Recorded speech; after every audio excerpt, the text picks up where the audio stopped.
1 கொரிந்தியர் 12 அதிகாரம் 10ஆம் வசனம். வேறொருவனுக்கு அற்புதங்களை செய்யும் சக்தியும் வேறு ஒருவனுக்கு தீர்க்க தரிசனம் உரைத்தலும் அளிக்கப்படுகிறது என்றார் வசனத்தில். கடைசியில் தீர்க்க தரிசனத்தை பற்றி தான் பேசுகிறோம். கர்த்தர் மனுஷனுக்கு தீர்க்க தரிசனத்தை கொடுக்கிறார். தீர்க்க தரிசனம்னா என்ன அப்படி சொன்னேன். அது அற்புத விதமான ஒரு சக்தி. தீர்க்க தரிசனம்னா அது என்னென்ன, நடப்பவைகளையும் நடந்து கொண்டிருப்பவைகளையும் நடக்க போகிறவைகளையும் தோற்றமாக பொருளாக மனுஷனுக்கு படமாக காண்பிக்கும். தீர்க்க தரிசனுடைய பவர் என்னன்னு கேட்டிங்கன்னா, நீங்கள் கண்ணை மூடினாலும் கண்ணை திறந்தாலும் அந்த ஆவி உங்களுக்குள்ளே இருந்துச்சுன்னா நீங்கள் வரக்கூடியவைகளெல்லாம் பார்க்கலாம். வந்தவைகளை நடந்தவைகளை பார்க்கலாம். இப்போ நடந்து கொண்டு உங்களுக்கு தெரியாத விஷயத்தை பார்க்கலாம். இனி நடக்க போகிற விஷயங்களையும் தீர்க்க தரிசனத்தில் பார்க்கலாம். நான் நம்ம சபைக்கு சொல்லிடுறது, ஒரு காலமும் சொப்பனம் பார்ப்பதற்கு இருதயத்தை கொடுக்கக்கூடாது. ஏன்னா சொப்பனம் பெரும்பாலும் மனுஷனுடைய ஆசையினாலையும் மனுஷனுடைய பயத்தினாலையும் கலக்கத்தினாலையும் வர்றது. தீர்க்க தரிசனம் எல்லாரும் பார்க்கணும். சிறு பிள்ளையிலிருந்து பெரியோர் வரைக்கும் தீர்க்க தரிசனம் பார்க்கணும். அது என்னதுன்னா, அது என்னால் தோன்றதல்ல, அது தேவத்தால் தோன்றுறது. என்னால் தோன்றுவது சொப்பனம், தெய்வத்தால் தோன்றுவது தீர்க்க தரிசனம். அதனால் எல்லாரும் தீர்க்க தரிசனம் பார்க்க விரும்பணும். இந்த தீர்க்க தரிசனுடைய அற்புத விதமான ஆற்றல் என்னென்னா, தீர்க்க தரிசனம் உரைக்க அது அற்புதத்தை செய்துவிடும். 1, அதுக்கு 2 காரியத்தை சொல்கிறேன். நல்ல அற்புதமாக இருக்கும். நல்ல அற்புத விதமான பிரசங்கம் இந்த வாரம். மார்க் எழுதின புத்தகம் 7ஆம் அதிகாரம் 25ஆம் வசனத்திலேருந்து ஒரு அற்புதத்தை காட்டுறாங்க. ஏசு செய்கிறார். அந்த அற்புதம் எப்படி நடந்துச்சு அப்படின்னு பார்த்தீங்கன்னா, அவர் தீர்க்க தரிசனம் சொல்ல, அந்த சொல்லி முடிக்க அந்த அற்புதம் நடந்துச்சு. இது அற்புதம்னு பார்க்குறதா இல்லைன்னா தீர்க்க தரிசனத்தினால் உண்டான அற்புதம் பார்க்குறதா அப்படின்னா, இயேசு தீர்க்க தரிசனம் சொல்லி அற்புதத்தை செஞ்சார். எப்படி அப்படின்னா, ஒரு சிறு பெண்ணின் தாய், பிசாசு பிடிச்சிருந்த ஒரு சிறு பெண்ணுக்கு, அவருடைய தாய் இயேசுகிட்ட வர்றா. அந்த சிறு பெண் வரல. நல்லா கவனிச்சுக்கணும். தாய் வருது, சிறு பெண் வரல. அந்த பெண்ணுக்கு கிரேக்க பெண், சீரியன் புரோனிக்காவில் பிறந்திருக்கிறார்.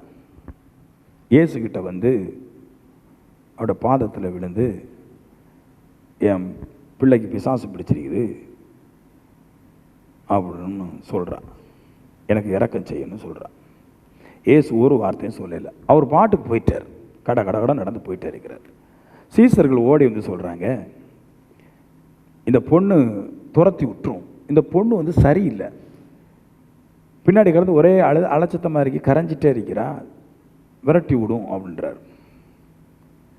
அந்த பொண்ணு மறுபடியும் இயேசுக்கிட்ட முன்னாடி ஓடி முழங்கால் படிக்கிட்டு எனக்கு உதவி செய்யணும்னு கேட்டுச்சு. கேட்கும் பொழுது கர்த்தர் சொன்னார், உன் பிள்ளை குணமாகி இருக்கிறா அப்படின்னார்.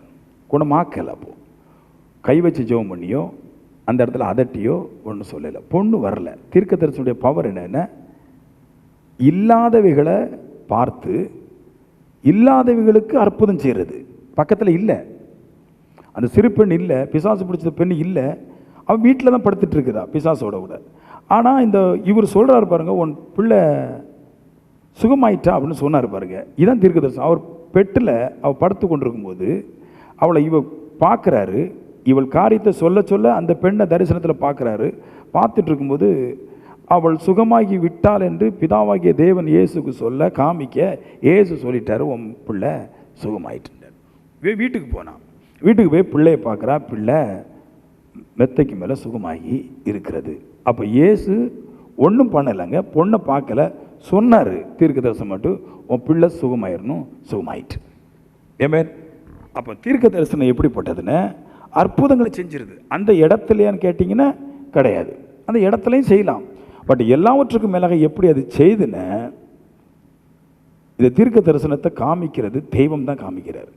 தெய்வம் காமிக்கிறதுனால அது செய்து முடிக்க அவருக்கு ஆற்றல் உண்டு என்று தீர்க்க தரிசி அதை உரைச்சிடுறான். இப்போ நான் தீர்க்க தரிசி சொல்கிறேன் வைங்களேன், ஞாயிற்றுக்கிழமை அந்த பொண்ணு வந்துச்சு, பேய் பிடிச்சி வந்துட்டு இருந்துச்சு. 2-3 நேரம் ஜெபம் பண்ணேன், எனக்கு அந்த தீர்க்க தரிசனம் வரல. 3ஆம் நேரம் ஜெபம் பண்ணும்போது அவர்கிட்ட சொல்லிட்டு, நான் உன்னிடத்துலேருந்து ஆவி போயிட்டு நீ சரியாயிருவேன்னு. இது எப்படி பார்க்க முடியுதுன்னு, நான் சரியாயிரும் அப்படின்னு சொன்னேன் பாருங்கள், சரி ஆயிடுவா அப்படின்னு. எதனால் நான் அதை சொன்னேன்னு, நான் தீர்க்க தரிசனம் உரைச்சேன், சரியாயிரும்னு சொன்னேன். நான் பார்த்தேன், அதை நான் பார்த்தேன். அந்த பொண்ணுடைய இருதயத்திலிருந்து ஒரு பலகீனமான ஒரு ஆவி அந்த பொண்ணுகிட்ட இருந்து போனதை நான் பார்த்தேன். பார்த்தது நான், தேவன் காட்டினதை பார்த்தேன், சொன்னேன். செஞ்சது நான் அல்ல, செய்ய மனுஷனால் ஒன்றும் செய்யவே முடியாது. பார்க்க முடியும், சொல்ல முடியும்.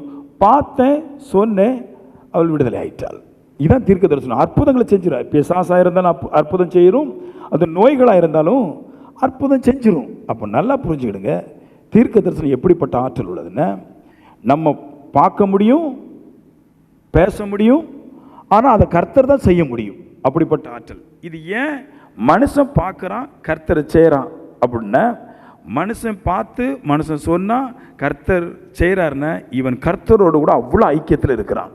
அவருக்கு தெரியும், இவன் எந்த சூழ்நிலையிலும் தீர்க்கதரிசி என்னை விட்டு போக மாட்டான், என்னோட கூட தான் இருப்பான், எனக்காக ஜீவனை கொடுப்பான், எனக்காக எதையும் பண்ணுவான்னு கர்த்தருக்கு தெரிஞ்சதுனால தான் தெய்வம் இந்த மனுஷனுக்கு காரியங்களை செய்யும்படிக்காக எல்லாவற்றையும் செய்து கொடுத்துட்றார். ஆமென். அப்போ ஒன்று தெரியுது, ஒன்று பார்க்குறோம், ஒன்று சொல்கிறோம், அவர் செஞ்சு முடிச்சிடுறார். இதுதான் தீர்க்க தரிசனம். ஆனால் சொப்பனம் நீங்கள் பார்த்தீங்கன்னா, அது சொப்பனம் உங்களால் உண்டானது, தொல்லை திரைச்சினால் வந்தது, பாவ சிந்தையினால் வந்தது, பண ஆசையினால் வந்துச்சு. அதெல்லாம் சொப்பனத்துக்கு உங்கள் சொப்பனத்துக்கு நீங்கள் தான் செய்யணும். நீங்கள் ஏதாவது சொப்பனம் கண்டிங்கன்னா அந்த சொப்பனத்தை நீங்கள் தான் நிறைவேற்றணும். ஆனால் தீர்க்க தரிசனம் அப்படிப்பட்டதில்லை. தீர்க்க தரிசனம் உங்களுடையதல்ல, தேவனுடையது. தேவன் உங்களுக்கு பார்த்துட்டாருன்னா நீங்கள் சொல்லிடுறீங்க, சொன்னால் அவர் நிறைவேற்றி முடிச்சிடுறாரு. அப்போ தீர்க்க தரிசனத்துக்கு என்ன வேணும் அப்படின்னா, தேவனோட கூட உறவாடல் வேணும். அந்த மனுஷன் என்னைக்கும் தேவனோடு இருக்கணும். பெனிகின் சொல்கிறார், ஒரு நாளைக்கு ஒருவன் தீர்க்க தரிசனி ஆக வேண்டும் என்றால் ஒரு நாளைக்கு குறைஞ்சபட்சம் 4 மணி நேரம் தேவனோடு இருந்தால் மட்டும்தான் அவன் தீர்க்க தரிசியாக மாற முடியும். அவர் 4 மணி நேரம் சொன்னார், நான் 10 மணி நேரம் இருக்கிறேன், ஒரு நாளைக்கு இருப்பேன், நான் சாவுறேன் இருப்பேன். ஏன்னா எனக்கு தெரியுது, நான் படிக்கும்போது அனுபவித்தவங்களும் பேசுகிறாங்க, பைபிளை படித்து அனுபவிக்கிறவங்க நம்மளுக்கு தெரியுது. ஒருவன் தீர்க்க தரிசியாய் மாறணும், தீர்க்க தரிசனத்தில் அற்புதம் செய்யணும், இயேசு கிறிஸ்துவை போலவே தீர்க்க தரிசனம் செய்த அற்புதம் பேச வேண்டும் என்றால் அவன் ஓரளவு தேவனை தன் பக்கமாக இழுத்து கொள்ள வேண்டும். தேவனுடைய இருதயத்தில் இவனுக்கு ஒரு இடம் கிடைக்கிற அளவுக்கு இவன் தேவனோடு போராட வேண்டும். ஆமென். 2வது இன்னொரு அற்புதம் சொல்கிறேன், அதை சொல்லிட்டு போ. தீர்க்க தரிசனத்தினால் உண்டான அற்புதம். இயேசு யோவான் எழுதின புத்தகம் 4வது அதிகாரம் 46ஆம் வசனத்திலேருந்து வருது. நீங்களாம் பார்க்கணும். நான் என்ன சொல்லுவோம்னா, பைபிளில் புக்கில் என் மக ஜொகன் 5ஆம் வகுப்போ 6ஆம் வகுப்போ படிக்கிறான், 4ஓ 5ஓ படிக்கிறான், 5 படிக்கிறான். அதில் நான் நேற்று பரீட்சைக்கு தமிழ் பாடத்தில் ஒன்று அவங்களுக்கு படித்து கொடுத்தேன். அவளுக்கு சரியாக தமிழ் வராது, நான் படித்து கொடுத்தேன். யார் எதிர்காலத்தை குறித்து பயப்பட மாட்டான் அப்படி ஒரு கேள்வி இருக்குது 5ஆம் கிளாஸ் புத்தகத்தில். பின்னால் வருவதை முன்னால் பார்க்குறவன் பயப்பட மாட்டான். அப்போ என் பிள்ளைகிட்ட சொல்லி கொடுத்தேன், இதாம்மா தீர்க்க தரிசனம். உனக்கு நாளைக்கு நடக்கிறத நீ இன்னைக்கு பார்க்கக்கூடிய ஆற்றல் உள்ளவளாக இருந்தால் நீ பயப்பட மாட்ட. கெட்டதாக இருந்தாலும் அதற்கு வழியை தேட முடியும், நல்லதாக இருந்தாலும் அதுக்கு வழி தேட முடியும். தமிழில் அந்த பாடம் இருக்குது பாருங்க, அவங்களுக்கே தெரியுது, ஞானிகளுக்கு தெரியுது. பின்வரும் காரியங்களை முன்கூட்டி அறிகிறவன் ஒரு காலத்தின் பயப்பட மாட்டான். அப்போ இதை படிக்கணும். எனக்கு இதுதான் முக்கியம். நாளைக்கு நடக்க போகிறது அது விளைவுகளை எல்லாம் நான் முன்கூட்டியே படிச்சிட்டோம்னா, அதுக்காக போராடி எடுத்துட்டோம்னா நான் நல்லா வந்துடுவேன் நான். ஆமென். அடுத்து மறுபடியும் இயேசு கானா ஊருக்கு வந்தார். ராஜாவின் குமாரத்தி மரண அவஸ்தை படுறா. அந்த ராஜா இயேசுகிட்ட ஓடி வந்து, நீர் வர வேண்டும், என் மகள் வியாதியாக இருக்கிறா, சாகிறதுக்கு முன்னாடி வாங்க அப்படிம்பார். அப்போ இயேசு சொல்லுவார், என் அற்புதங்களை காணாவிட்டால் விசுவாசிக்க மாட்டேன்பார். அப்புறம் இல்லை ஆண்டவரே எனக்கு மனது இறங்குன்னு சொல்லுவார். இயேசுவும் மனது இறங்கிடுவார். இறங்கிட்டு சொல்லுவார், யூ மே கோ, நீ போகலாம், your son will be healed அப்படிம்பார். உன் குமாரன், இப்போ குமாரத்தின் வருது, குமாரன் நினைக்கிறேன், குமாரன், உன் குமாரன் சுகமாயிட்டான் பார். இவன் அப்படியே இயேசு சொன்னதை கேட்டு போவார். இயேசு பேசின வார்த்தையை எடுத்துகிட்டு அந்த இடத்த இயேசுவை சொல்லிக்கிட்டு இயேசுடைய வார்த்தையை எடுத்துக்கிட்டு போகிறார். தீர்க்க தரிசன வார்த்தையை எடுத்துகிட்டு போகிறார். போகும்போது 1.5 நாள் ஆயிடுச்சு. 1.5 நாள் ஆகிட்டு வீட்டிலேருந்து ஒருத்தன் ஓடி வர்றான், ஒரு நியூஸோடு கூட வர்றான். இங்கிலீஷில் அப்படி போட்டிருக்கு, servant meeting with A news அப்படின்னு இருக்கும். வேலைக்காரன் அவரை சந்தித்தான், நியூஸோடு கூட சந்தித்தான். ஏசுட்ட அந்த எஜமான் கேட்குறான், என்னன்னு? அது உடைய குமாரன் சுகமாயிட்டான் அப்படின்ட்டு. எப்போ சுகமாகனான்னு கேட்பான். அப்போ அவன் சொல்லுவான், நேற்று இத்தனை மணி நேரத்தில் சுகமாயிட்டான். அப்போ அவன் என்ன கூறுறான், இத்தனை மணி நேரம் கர்த்தரா இயேசு கிறிஸ்து சொன்னார் என் பையன் சுகமாகுவான்னாரு. அவர் சொன்ன மாதிரி நடந்துட்டு. இதுதான் தீர்க்க தரிசனம். எந்த அற்புதத்தை செய்யும் தீர்க்க தரிசனம். எல்லா அற்புதத்துக்கும் இல்லாத வேல்யூ தீர்க்க தரிசனத்துக்கு இருக்குன்னா, தீர்க்க தரிசனம் எல்லாவற்றையும் குறித்தது. சூரியனை பற்றி பேசும், சந்திரனை பற்றி பேசும், மலையை பற்றி பேசும், மீனை பற்றி பேசும், விதையை பற்றி பேசும், மனுஷனுடைய ஹார்ட்டை பற்றி பேசும், எல்லாவற்றையும் பற்றி தீர்க்க தரிசனம் பேசும். அதாவது இது தெய்வ சக்தி, மனுஷனுக்கு புலப்படாததும் மனுஷனுக்கு தோன்றாதவைகளும். இது மனுஷன் எத்தனை கோடிகள் கொடுத்தாலும் இதை எடுக்க முடியாது. இந்த தீர்க்க தரிசனத்தை அற்புதங்கள் எல்லாம் செஞ்சிட்டு இருக்கும்போது ஒருத்தன் வந்து நிற்பான், இந்த நான் நிறைய காசு தரேன், இந்த வரத்தை எனக்கு தர முடியுமான்னு. அதுக்கு பேதுரு சொல்லுவார், உன் காசோடு அப்படி செத்து போம்பார். ஏன்னா இது காசு கொடுத்தா கிடைக்காது, இது நடிச்சா கிடைக்காது. இதுக்கு தேவனோட கூட உண்மையாக வாழணும், வாழ்ந்தாதான் கிடைக்கும். ஆமென். அப்போ நான் சொல்கிறேன், நீங்கள் உங்களோட வாழ்க்கையில் நடந்தவைகளையும் நடந்து கொண்டிருக்கிறவைகளையும் அறியாதவைகளையும் நடக்க போகிறவைகளையும் கண்டிப்பாக பார்க்கணும். அதுக்கு தான் பிரசங்கம் பண்ணுறோம். சும்மா போய் அழுதுகிட்டு போயிடக்கூடாது. நான் ஜெபம் பண்ணேன். சில பேர் சொல்லுவாங்க பாருங்க, நான் பிசாசுக்கு ஜெபம் பண்ணேன். பிசாசுக்கு ஜெபம் பண்ணால் போமா? போவாது. பிசாசு போவும் என்று தேவன் ஒன்றை காட்டணும், அப்போ தான் அது போகும். மாத்திரையை தின்ன அப்படின்ற பிரம்மையை மனசில் வச்சுக்கிட்டா எனக்கு காய்ச்சல் போமா? நான் மாத்திரையை திங்கணும். நிறைய பேருக்கு பிரம்மை, ஜெபங்கிறது ஒரு பிரம்மை தான். நடக்குமா நடக்காதுன்னு பார்க்க மாட்டாங்க, சும்மா அடித்து விட்டுருவாங்க. பட் உண்மை என்னென்ன, நீங்கள் என்ன செய்தாலும் அதை ஒரு முறையாவது நீங்கள் உங்களோட வாழ்க்கையில் பார்த்தா தான் அது நடக்கும். நீங்கள் பார்க்கணும், அந்த அளவுக்கு உங்கள் வளர்ச்சி இருக்கணும். நான் ஜோம் பண்ணால் நடக்கும், அது எப்படி நடக்கும் எனக்கு தெரியல. இது எப்படி இருக்குன்னா, நான் ஸ்கூலுக்கு போனால் நடக்கும். புக்கை பார்க்கணும், படிக்கணும், அதை மனப்பாடம் பண்ணணும், இதில் இருக்கிறதெல்லாம் அணுகுமுறை எனக்கு தெரியணும். இப்படி வேலை செஞ்சால் தான் அது நடக்குமே தவிர, நிறைய பேருக்கு நான் ஜெபம் பண்ணேன், நான் ஜெபம் பண்ணேன். நீ ஜெபம் பண்ணு, பேய் தான் வரும். நீ ஜெபம் பண்ணினால் உனக்கு தேவன் காட்டணும். என்னுடைய ஜெபத்தில் நீ 99% பார்த்தீங்கன்னா, நான் ஜெபம் பண்ணும்போது கண்டிப்பாக எதோ ஒன்று சொல்லுவேன். நான் உனக்கு இதை பார்த்தேன், நான் அதை பார்த்தேன், இதை பார்த்தேன், அது பார்த்து சொல்லுவேன். ஏன்னா அது நான் பார்த்ததான் நடக்க போகுது தவிர, நான் ஜெபம் பண்ணால் ஒன்றும் நடக்காது. நான் ஜெபத்தில் பார்த்தேன் பாருங்க ஒன்று, அது விளக்கி சொல்கிறேன், அதுதான் நடக்க போகுது. என் விளக்க தப்பாக இருந்தாலும் நான் பார்த்தது கண்டிப்பாக நடக்கும். அப்போ என்ன ஆகணும் அப்படின்னா, ஒவ்வொரு மனுஷனும் தீர்க்கதரிசியாக மாறுவதற்கு அதை நாடுங்கள்ன்றார், விரும்பணுன்றார். நிறைய சபைகள் வளரல, ஆவிக்குரிய சபைகள் வளராமல் போனதுக்கு காரணம், கெட்டு போனதுக்கு காரணம், உண்மையாக சொல்கிறேன், இப்படிப்பட்ட வரங்கள் இல்லாதனால தான். எல்லாருமே நடிப்பு, ஆவிக்குரியம்னாலே நடிப்பு.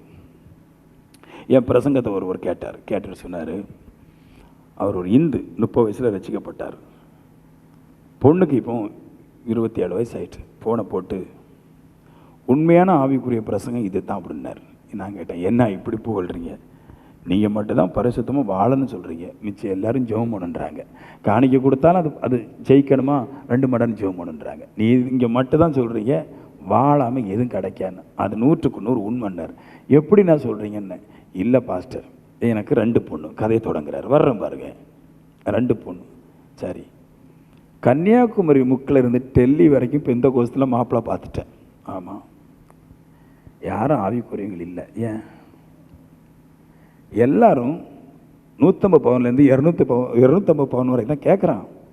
யாருமே உன் பொண்ணு தேவை கட்டளையில் நடக்குமான்னு கேட்டதே இல்லை. உங்கள் பிரசங்கத்தில் கேட்குறேன், உங்கள் பிரசங்கத்தில் மட்டும்தான் எழுதுறீங்க ஆவிக்குரிய பொண்ணுன்னா தேவை கட்டளை வாழ்கிறதான் சொல்கிறீங்க. அது உண்மை பாஸ்டர். ஜெபிக்கிறது தான் எல்லா மதத்திலும் ஜெபிக்கிறாங்களே, யார் ஜெபிக்காமல் இருக்கிறா? எல்லோரும் ஜெபிக்கிறா. வாழுகிறவன் ஆவிக்குரிய மட்டும்தான் வாழ முடியும். நான் சொல்லுவேன், அந்த வாழ்க்கைக்கு தான் இந்த தீர்க்க தரிசனம் கிடைக்கும். சும்மா கப்பான்னு ஜெபம் பண்ணால் கிடைக்கும். ஜெபம் பண்ணால் கிடைக்கிறாங்க. எங்கள் மாமா எல்லாம் பிறந்ததுலேருந்து சாவர வரைக்கும் ஜெபம் பண்ணி தான் செத்தார். ஐயோ, அவர் ஜெபம் பண்ணி பேயெல்லாம் கூடி வரும், அப்படி மொத்தமாக ஏறிடும். ஜெபம் பண்ணிட்டு கோவப்பட்டு வந்துருப்பார். கடைசியில் நல்லா ஜெபம் பண்ணிட்டு வருவார். சாப்பாட்டில் ஒரு ஒரு ஒரு சின்ன கல் இருந்து வச்சுக்கலாம், அவ்வளோந்தான். சாப்பாடு கொஞ்சம் வேகலைன்னு பிரச்சனை, அவியல் கொஞ்சம் குறைஞ்ச பிரச்சனை, நல்ல ஜெப வீரன் தான். கொஞ்சம் எரிப்பு கூட இருந்த பிரச்சனை, ஏகப்பட்ட பிரச்சனை இருக்குது. இங்கே ஜெபிக்கிறவங்களுக்கு கேரக்டர் மாறவே செய்யாது. பட் தேவன் பிடிக்கிற மாதிரி ஒரு மனுஷன் வாழ்ந்தால் தேவன் தனக்கு எல்லாவற்றையும் சொல்லுவார். ஆமென். அதனால் மனுஷன் நம்ப வேண்டியது பாடல்களையும் ஜெபத்தையும் அல்ல, இந்த மாதிரி வரத்தை நம்பணும். இதை நம்புனா நீங்கள் அடுத்த கட்டத்துக்கு போக முடியும். இது உங்கள்கிட்ட இருந்தால் நீங்கள் அடுத்த கட்டத்துக்கு போக முடியும். ஜெபிக்கிறவன் பண்ணாத ஃப்ராடாக எல்லாருமே எல்லா மதத்துலையும் ஜெபிக்கிறவன் தான், அவன் தான் ஃப்ராடு பண்ணுறான். பட் மரம் இருந்தால் நான் என்ன சொல்லணும்னா, நல்லா முன்னேறணும் ஆசைப்படுறவன் தேவையில்லாத இடத்துல சிக்கிக்கொள்ள மாட்டான். பைபிள் சொல்லுது தீமோத்தேயுல, நல்லா முன்னேறணும் அப்படின்னா சிக்கிக்கொள்ள மாட்டான். மனம் போன வாழ்க்கையில் வாழ நினைக்கிறவன் சிக்கிக்கொள்ளுவான். நான் எப்படி ஜெபம் பண்ணுவேன், எப்படி வேணாலும் வாழ்வேன், இல்லை இப்படி தான் வாழணுங்கிற ஒரு வரமுறைக்குள்ளே வாழ்கிறவன் தன்னை ஒதுக்கி பாதுகாத்து கொள்ளுவான். நிறைய பேருக்கு கிறிஸ்தவம்னு ஜெபமும் ஆள் பிறக்க போகிறதும் ஜெபம் பண்ண போகிறதான் கிறிஸ்துவன்றாங்க. கிறிஸ்தவம்னு நாம் பிறக்க போகக்கூடாது, அது சபையை தேடி வரணும். அதான் கிறிஸ்துவம். நம்மளை தேடி வரும். கிறிஸ்துவை தேடி வந்தால் நிறைய பேர் அவரை தேடி விடிய காலமே ஓடி வந்து அவருடைய பிரசங்கத்தை கேட்க வருவானா, விடிய காலமே அவருடைய அற்புதம் பிறகு தேடி ஓடி வரணும். தேசங்களும் கிராமங்களும் ஒன்று கூடி ஓடி வந்துச்சான். அவர் கடலில் கடந்தால் கடல் ஃபுல்லாக ஆளாக இருக்கும், கடலில் திருளா வந்துடும். அவர் கரையை இருந்தால் கரைக்கு திருளா வந்துடும். ஒரு பண்டிகைக்கு போனால் ஒரு பண்டிகை திருளா இருக்கும். எல்லாரும் அவரை தேடி ஓடினாங்களாம். வேதம் சொல்லுது வெறும் காலோடு ஓடினாங்களாம். ஒன்றும் போடல பாருங்க, ஷூ போடல, செருப்பு போடல, சட்டை போடல, ஒன்றும் போடல. ஏசு இந்த இடத்துக்கு வாரன்னு சொன்னால் எல்லாத்தையும் போட்டு ஓடிடுவானா. அதுதான் கிறிஸ்தவம். கிறிஸ்துவம் அப்படி தான் இருந்தார், கிறிஸ்துவம் அப்படி தான் இருக்கும். சில ஊழியக்காரங்கள் வந்தால் இப்போ உதாரணத்துக்கு வெண்ணிகன் இப்போ இந்தியாவுக்கு வந்தான்னு வைக்கலாம், குறைஞ்சபட்சம் 50 லட்சம் பேர் 1 கோடி பேர் சேருவான். அவங்களுக்கு அதுதான் கிறிஸ்தவன். அவனை தேடி போகணுமே தவிர நாம் வீடு வீடாக போய் கதவை தட்டிக்கிட்டு வருவீங்களா வர மாட்டீங்களா, நாங்கள் ஜெபம் பண்ணட்டுமா, நாங்களே ஜெபம் பண்ணிடுறோம், நீங்கள் போங்க. அந்த பவர் வேணும். வீட்டுக்குள்ளே ஏறி போனால் சொல்லணும், உனக்கு இது கிடைக்கும், உன் நிலைமை இப்படி இருக்குது, கண்டிப்பாக மாறும் அப்படின்ற சொல்கிற அளவுக்கு தேவன் இவனுக்கு தரிசனத்தை காட்டுற அளவுக்கு நல்லா வளர்ந்துருக்கணும். தீர்க்க தரிசனத்தை பற்றி பேசும்போது தீர்க்க தரிசிகளையும் பற்றி பேசி தான் போக முடியும். ரெண்டாவது பாயிண்ட் என்னென்ன, ஜனங்களுக்காக ஆலோசனை சொல்கிறதுக்கு 3 முக்கியமான ஆட்கள் இருக்கிறாங்க. 1 ஜோசியர், 2 மந்திரவாதி, 3 சூனியக்காரி. இப்படி எல்லா தேசத்துலையுமே முக்கியமாக இஸ்ரேல் தேசத்தில் இந்த 3 முக்கியமான ஆட்கள் இருந்தாங்க.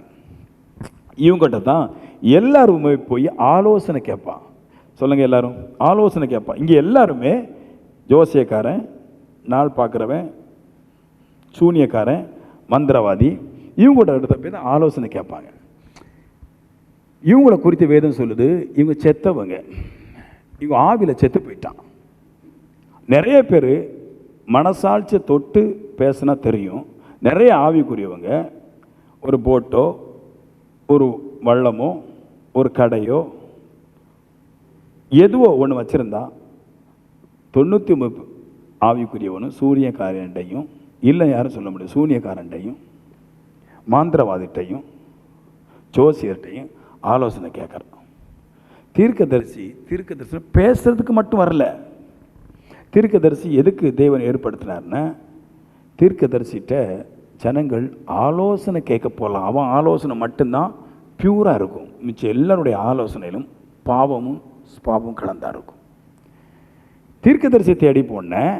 ஒரு அம்மா சொல்லுது, எங்கள் சபை பாஸ்டர்கிட்ட போய் நான் கேட்க போகிறேன், தப்பு கிடையாது, அது தப்பு கிடையாது. சபை பாஸ்டர் போய் கேட்க போகிற தப்பு கிடையாது, நல்லதான். பட் தீர்க்கதரிசி எங்கே இருக்கணும் அங்கே தான் தேடி போகணும். அவன் தான் சரியான ஆலோசனையை சொல்ல முடியும். ஒரு ஆலோசனை சொல்கிறேன், நீங்கள் அந்த பகுதி வீட்டில் படிங்க. நான் சொல்லாதவைகள் சிலவற்றை நீங்கள் கண்டுபிடிக்க வேண்டிய இந்த பகுதி எடுத்து பேசுகிற படிக்கணும். படிக்கும்போது நீங்கள் ஆச்சரியமான விஷயத்தெல்லாம் அதில் கண்டுபிடிக்கலாம். நீங்கள் கண்டுபிடிச்சிட்டு சொல்லுங்கள். அதில் 1-2 பகுதிகளாக இருக்குது. 1 ராஜாக்களில் இந்த தீர்க்கதரிசிக்கிட்ட ஒரு ஆலோசனை கேட்குறாங்க. அதோட கூட நிறைய சம்பவங்கள் இருக்குது. என்னைக்கா பிரசங்கம் பண்ணும்போது அந்த சம்பவங்களை தனியாக சொல்லுவேன், நீங்கள் கேட்குக்கு நல்லாயிருக்கும். தாவீதுக்கு ரொம்ப வயசாயிடுச்சு. அப்போது என்ன நடக்க அப்படின்னா, பத்சேபாள் ஒரு மகனை பெற்றிருக்கிறான். அவனுக்கு பேர் சாலமோன். ஆகித் அப்படின்ற ஒரு ஸ்திரீ அதோனியா என்கிற பையனை பெற்றிருக்கிறான். 1 ராஜாக்கள் புஸ்தகம் 1ஆம் அதிகாரம். இந்த அதோனியா என்ன பண்ணுறான்னா, கொஞ்சம் பேரை கூட்டிகிட்டு தாவீது வயசானதுனால இஸ்ரவேல் முழுக்க தன்னை ராஜாவாகிறதுக்கு ஐடியா போட்டு ஆடு மாடு கோழியெல்லாம் கொண்டு வந்து அடித்து எல்லாம் தேசம் முழுவதும் அதோனியா ராஜா வாழ்க, அதோனியா ராஜா வாழ்கன்னு கத்திட்டு இருக்கிறாங்க. நாத்தான் ஒரு தீர்க்கதரிசி இருக்கிறான். அவன் சாலமோனுடைய அம்மா பத்சேபாளோட கூட ரொம்ப தெய்வீக காரியத்தில் நெருங்கி இருக்கிறான். அதோனியா சூனியக்காரன், கெட்ட ஆசாரியன், யுத்த வீரன் இவங்கள பிடிச்சி வச்சிருக்கிறான்.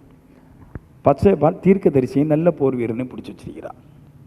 இந்த நாத்தானுங்கிற தீர்க்கதரிசி சாலமோனுடைய அம்மா பச்சைபாலுக்கு ஆலோசனை சொல்கிறாரு, நீ இப்போ தாவீது ராஜாட்ட போ. ஏன்னா தாவீது ராஜா வயசாகி கிடக்கிறான், அவனுக்கு கண் தெரில, ரொம்ப வயசாயிட்டு. இந்த அதோனியா ராஜாவாகிற விஷயம் தாவீது ராஜாவுக்கு இன்னும் போகலை. அதனால் வயசாகி போச்சு, அவருக்கு ஒன்றும் தெரியாது, வீட்டிலே கிடக்கிறாரு பாவம், அந்த மனுஷன் ஒன்றும் தெரியாது. ஆனால் நீ போய் அந்த தாவீதுகிட்ட போய் சொல்லு, திருக்கதி சொல்கிறான், தாவீதுகிட்ட போய் சொல்லு, என்னுடைய மகன்தான் உமக்கு அடுத்தால சிங்காசனத்தில் ஏறி இருப்பான் என்று ஆணையிட்டு கொடுத்தீரே, அந்த ஆணையை நிறைவேற்றாமல் நீங்கள் போகிறீர். இப்பொழுது உம்முடைய ஆணைக்கு விரோதமாக ஆகித்துடைய குமாரனாகிய அதோனியா ராஜாவாகிறான் அப்படின்னு சொன்ன உடனே இந்த ஆலோசனை நல்ல ஆலோசனை பாருங்கள். அந்த தீர்க்கதரிசி சாலமோனுடைய அம்மாவுக்கு ஆலோசனை சொன்ன பின்னாடி அந்த பச்சைபால் சாலமோனை கூப்பிட்டுட்டு தாவீதுகிட்ட போய் காரியங்கள்லாம் விளப்பமாக விவரித்து சொன்னபோது அந்த தீர்க்கதரிசி சாலமோனை ராஜாவாக்கி வச்சுட்டான். அப்போ ஏன் இந்த தீர்க்கதரிசி வேலை போகல? அதோனியா நிறைய பேரை கூப்பிட்டுருக்கான், தீர்க்கதரிசி வேலை போகல. நான் சொல்லுவேன் ஊழியக்காரன் வேலை போவான். அங்கே பிரதான ஆசாரியன் ஒருத்தன் இருந்தான், அவன் பேரை வேற சொல்கிறேன் பாருங்க. பிரதான ஆசாரியன் ஒருத்தன் இருந்தான் இல்லையா? அந்த பிரதான ஆசாரியன் அபியாத்தர், அவன் பிரதான ஆசாரியன். பிரதான ஆசாரியன் வேலை போயிட்டான், நல்லா புரிஞ்சுக்கிடணும். லோவ போட்டவன் வேலை போயிட்டான், லோவ போடாத ஒரு தீர்க்கதரிசி இருக்கான், அவன் வேலை போகலை. நான் சொல்லுவேன் ஏன் சோசியக்காரன் வேலை போவான், சூனியக்காரன் வேலை போவான், மந்திரவாதி வேலை போவான். மந்திரவாதியுடைய குணம் உங்களுக்கு தெரியல. நீங்கள் 50 ரூபா கொண்டு கொடுத்துட்டு உங்களுக்கு ஒன்று பார்க்க வச்சா, இன்னொரு வந்து 5000 ரூபா கொடுத்துட்டு உனக்கு விரதமாக பார்க்க வச்சா பார்க்க வச்சுருவான், வேலை போவான். சூனியக்காரன் வேலை போவான், ஜோசியம் வேலை போவான், பிரதான ஆசிரியர் வேலை போவான், ஃபாதரும் வேலை போவார், ஊழியக்காரன் சும்மா மேய்ப்போன்னு வேலை போவான். தீர்க்கதரிசி வேலை போக மாட்டான். ஏன் வேலை போக மாட்டான்னு, தீர்க்க தரிசனங்கிற அந்த வல்லமைக்காக அவன் வாழுகிறான். இது போயிட்டுன்னா அவன் அதை பலூனில் இருந்து காற்று போனால் எப்படி இனி பலூன் உபயோகப்படாதோ அந்த மாதிரி தீர்க்க தரிசனம் வெளியே போயிட்டுனா அவன் உபயோகப்பட மாட்டான். ஆகவே அந்த கனமான தீர்க்க தரிசனத்திற்காக அவன் ஒருவனுக்கு விலை போகாமல் நல்ல ஆலோசனை கொடுத்துட்றான். ஏமேன். பிரதான ஆசாரியம் விலை போகலாம், ஏன்னா அவன் வந்து ஒன்றும் செய்ய மாட்டான், வந்துக்கிட்டு பாடிக்கிட்டு அல்லேலூயா அல்லேலூயா சொல்லிட்டு போவான், பாடகம் அல்லேலூயா சொல்லிட்டு போவான். தீர்க்கதரிசி அப்படி போக முடியாது, ஏன்னா தீர்க்கதரிசியோட தேவன் பேசுகிறதுனால தேவன் பேசுகிற அந்த வல்லமைக்காக அவன் ஒரு காலமும் விலை போகாமல் இருக்கிறான். அவன்கிட்ட தான் போய் ஆலோசனை கேட்கணும். எல்லாம் போய் ஆலோசனை பேச எல்லாரும் ஊழியக்காரங்க கிடையாது. எல்லாரும் இங்கே ஒரு பிரதான ஆசிரியர் அபியாத்தர் வேலைக்காரன் அவன் வந்து வேலை போயிருக்கான் பாருங்க. இங்கே நிறைய பேர் வேலை போவான் பாருங்க, நிறைய ஊழியக்காரன் வேலை போவான். நல்லா புரிஞ்சுக்கணும். மந்திரிகம் பார்த்துட்டு வர்ற சகோதரியே உள்ளே ஏற்றி வச்சுருப்பான், எங்கேருந்து கல்யாணம் கட்டினாலும் உள்ளே ஏற்றி வச்சுருப்பான். நிறைய ஊழியக்காரங்க இங்கே ஆவிக்குரிய பையனாக இருப்பான், ரசிக்கப்பட மாட்டான்.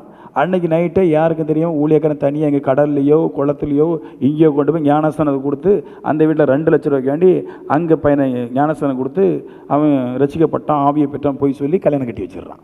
அப்படிலாம் ஒரு கல்யாணம் நடந்து எனக்கு வரமா சொல்லிச்சு, கையில் மாட்டுனா அந்த ஆள் கொண்டுரும் அப்படின்ட்டான். என்ன ஏமான்னு கேட்டேன். பையன் குடிகாரன், பாஸ்டருக்கு தெரியும், சிஎஸ்சிக்காரன். பொண்ணு ரோமன் கத்தோலிக்கிறதும் ஆனால் ரசிக்கப்பட்டிருக்குது. அது சரியான ரசிப்பு இல்லை, சபைக்கு போகிறான். அவங்களுக்கெல்லாம் ரசிப்புனால அதை சபைக்கு போன வெளில சில கொடுத்தா ரசிப்பு. பாஸ்டர் என்ன பண்ணிட்டாரு, பையன் வீட்டுக்காரன் பணக்காரன், இவன் குடிகாரன். பையன் வீட்டுக்காரன் பணக்காரன், பையன் குடிகாரன். போய் நைட்டோட நைட்டாக பையனை தூக்கிட்டு போய் ஞானஸ்தானம் கொடுத்துட்டார். சொல்லிட்டார் இனிமேலும் குடிக்கக்கூடாது. பொண்ணு வீட்டுக்காரங்க வந்து பார்க்குறேன், ஞானஸ்தானம் எடுத்துட்டிங்களா? ஞானஸ்தானம் எடுத்தாச்சு. என்னைக்கு எடுத்தோம் அதை காட்ட மாட்டாங்க. ஏன்னா 3 வருஷத்துக்கு முன்னாடி எடுத்த மாதிரி அது ஊழியக்காரங்க ஃப்ராடு தானே, ஃபுல்லாக போட்டு விட்டுடலாம். இத்தனாம் தேதி ஜனவரி மாதம் இஸ்ரேவேல் அவர் ஞானஸ்தானம் எடுத்தார், எதோ போய் சொல்லுவான்.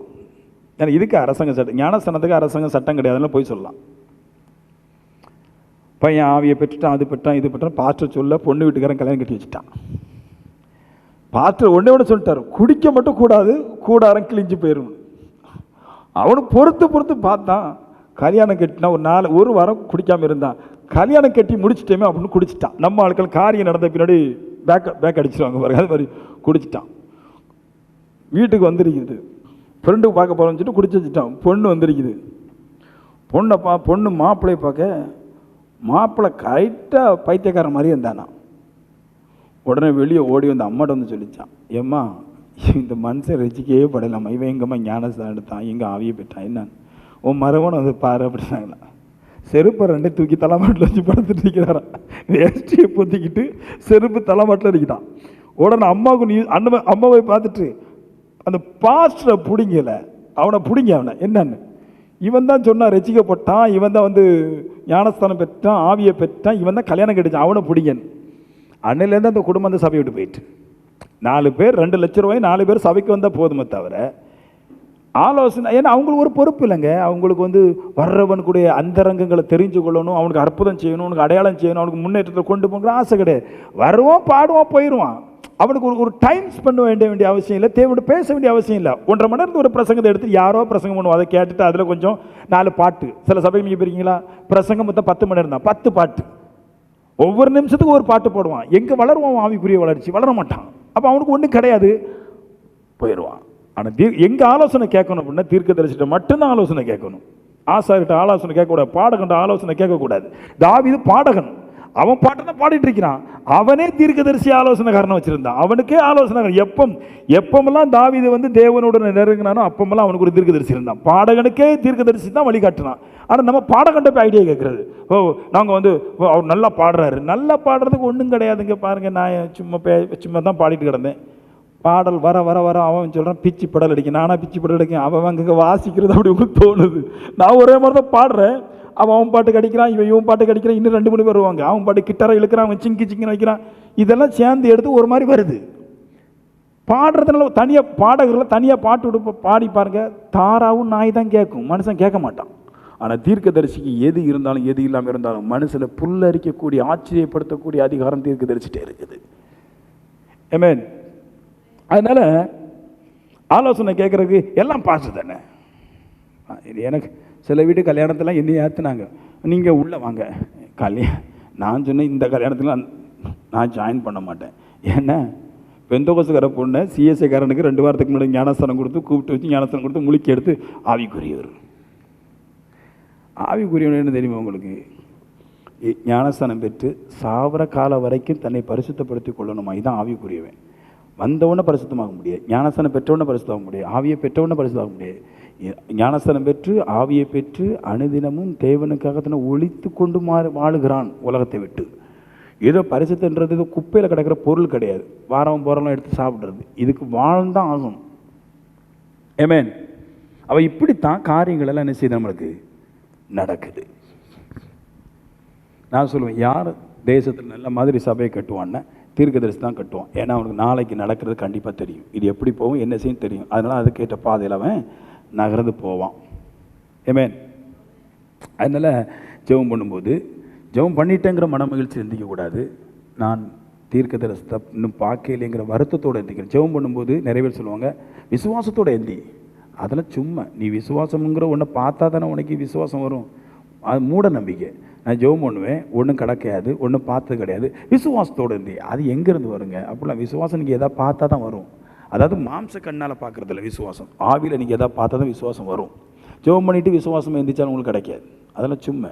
நான் சொல்லுவேன், ஜெபம் பண்ணிவிட்டு எதற்காக ஜெபம் பண்ணீங்களோ அது கிடைக்காமல் இருக்கும்போது எனக்கு இன்னும் கிடைக்கலையேங்கிற ஏக்கத்தோடு நீ எந்திரிச்சாதான் மறுநாளும் அதே ஜெபத்துக்கு நீ வர முடியும். கிடச்சிட்டுங்கிற மனப்போக்கு, நான் அடைந்தாயிற்று முற்றும் தேறினவன் என்று எண்ணாமல் போல் சொல்கிறேன். நான் அடைஞ்சிட்டேன், நான் முற்றும் தேறிட்டேன், இனி எனக்கு என்ன இருக்குது அப்படி எண்ணக்கூடாது. ஆண்டவரே, நான் இன்னும் போக வேண்டிய பாதை ரொம்ப தூரம் இருக்குதுங்கிற எண்ணத்தில் போனால் தான் நீ மறுநாளும் அதே இடத்துக்கு வந்து ஜெபம் பண்ண முடியும். இன்னும் நான் போக வேண்டிய பாதை ரொம்ப தூரம் இருக்குது, நடக்க வேண்டிய பாதை ரொம்ப தூரம் இருக்குது, இந்த தீர்க்க தரிசனம் ஆவியை நான் எடுப்பதற்கு இன்னும் கொஞ்ச நாள் ஓட வேண்டியதாக இருக்குதுன்னு எண்ணம் வரணும். ஒரு நாள் ஜெபம் பண்ணிட்டு எல்லாம் முடிச்சுட்டு பர்ஃபெக்ட் ஆகிட்டணும்னு போகக்கூடாது, அது பெருகிற வரைக்கும் கடைசி வரைக்கும் ஓடணும். அப்படி தான் பவுல் சொல்கிறார். அவர் அடைந்தாயிற்று முற்றும் தேறினோன்னு எண்ணாமல் எதற்காக பிடிக்கப்பட்டனோ அதை அடைந்து கொள்ளும்படிக்க ஆசையாக தொடர்கிறேன், இன்னும் முடியலை என்ற, இன்னும் ஓடிட்டு என்றார். விடக்கூடாது. பச்சை பொய் எல்லாரும் சொல்லுவாங்க, அதை கேட்டுக்கிட்டு நான் அதை நம்பக்கூடாது. நீங்கள் ஜெபம் பண்ணி உங்களுக்கு கிடைக்கிறதா இருந்தாலும் உங்களுடைய வாழ்க்கை எப்படி இருக்காது, நீங்கள் மாறிடுவீங்க, அடுத்த கடுத்து போயிடுவீங்க. ஜெபம் பண்ண கிடைக்கும், நீங்களே ஜெபம் பண்ணி எடுத்துக்கலாம். பட் அது செய்ய முடியாது. ஏன்னா தெய்வம் வாயை பார்த்து கொடுக்குறது கிடையாது, தொண்டையை பார்த்து கொடுக்குறது கிடையாது, இருதயத்தை பார்த்து கொடுக்குறார். ஹார்ட் சரியாக இருந்தால் தேவன் எல்லாத்தையும் கொடுக்கும். ஆமென். 3ஆம் பாயிண்ட், கரகரன்னு போகலாம். தீர்க்க தரிசனம் அவிசுவாசி கல்லாதவர் இவர்களை கர்த்தரை பணிந்து கொள்ள வைக்கிறது. 1 கொரிந்தியர் 14 அதிகாரம் 24 வசனம் 25 வசனம். தீர்க்க தரிசனம் எப்படிப்பட்டது பாருங்க. நல்ல ஸ்ட்ராங்காக இருக்கும் இந்த வசனம். ஏன் தீர்க்க தரிசனம் வேணும்? தீர்க்க தரிசனம் சொல்லுகையில் அவிசுவாசி கல்லாதவர்கள் கேட்கும் பொழுது அவர்கள் பாவத்தை உணர்ந்துன்னு இருக்குது. தீர்க்க தரிசனம் என்ன செய்யுமா? அவன் பாவத்தை அப்படியே உணர வைக்கின்றார். அதை பவரை பாருங்களேன். நீ என்னதான் ஜெபம் பண்ணாலும் அவன் சும்மா இருப்பான். பட் தீர்க்க தரிசனம் பேசும்போது அவன் இருதயத்தை குறித்து பேசும்போது, இருதயத்துடைய ஆழங்களை குறித்து பேசும்போது டக்கும் பாவத்தை குறித்து உணர்ந்துடுறான். தீர்க்க தரிசனம் அவ்வளோ பவர் உள்ளது. பாவத்தை குறித்து ஒரு உணர்த்துதலை அவனுக்கு கொடுக்கும் அப்படின்ட்டு சொல்லுவார். 2வது சொல்கிறாரு, அவன் நிதானிக்கிறான். எதையா? தன்னை நியாயம் தீர்க்கிறான். தீர்க்க தரிசனம் பேசும்போது அவன் தன்னையே கிரகிக்கிறான். நான் பாவியாக இருக்கிறதுனால தான் எனக்கு கிடைக்கல. பேதுரு ஒரு இடத்துல சொல்லுவார் பாருங்க, ஆண்டவரே நான் பாவியான மனுஷன், என்னை விட்டு அகன்று போம்பான். எதுக்குன்னா அவன் பல நாள் மீன் பிடிக்க போயிருக்கான், ஒரு நாள் மீன் பிடிக்க கிடைக்கல. ஏசு தீர்க்கதரிசனம் சொல்லுவார், அவன் நீ ஆழத்தில் கொண்டு வலைய போடுன்னு தீர்க்கதரிசனம் பேசுவார்.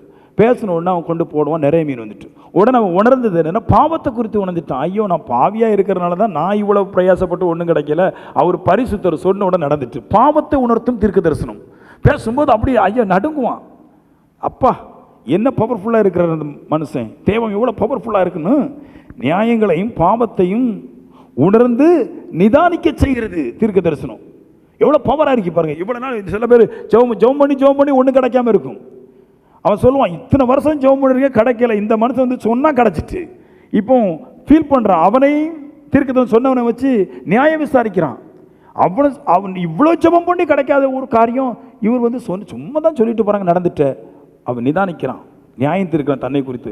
அவன் வளர்ச்சிக்கு நான் இன்னும் வளரலை, அதனால தான் அவன் வளர்ந்த அளவுக்கு நான் வளராதனால நான் பாவியாக இருக்கிறேன்னு தண்ணியை நியாயம் தீர்த்து கொடுறான். ஏமேன். அதான் அவர் சொல்கிறார், தீர்க்க தரிசனம் அவ்வளோ பவர். அதை நடத்திக்கு வைக்கணும். தீர்க்க தரிசனம் பேசுறது காமிக்கிறது ஒன்று, அதை நடப்பிச்சு வைக்கிறதுக்கு அவன் தேவனோடு இருக்க வேண்டியாரு. பேசிட்டு போக முடியாது. நான் இப்போ தீர்க்க தரிசனம் பேசிட்டு நிறைய பேருக்கு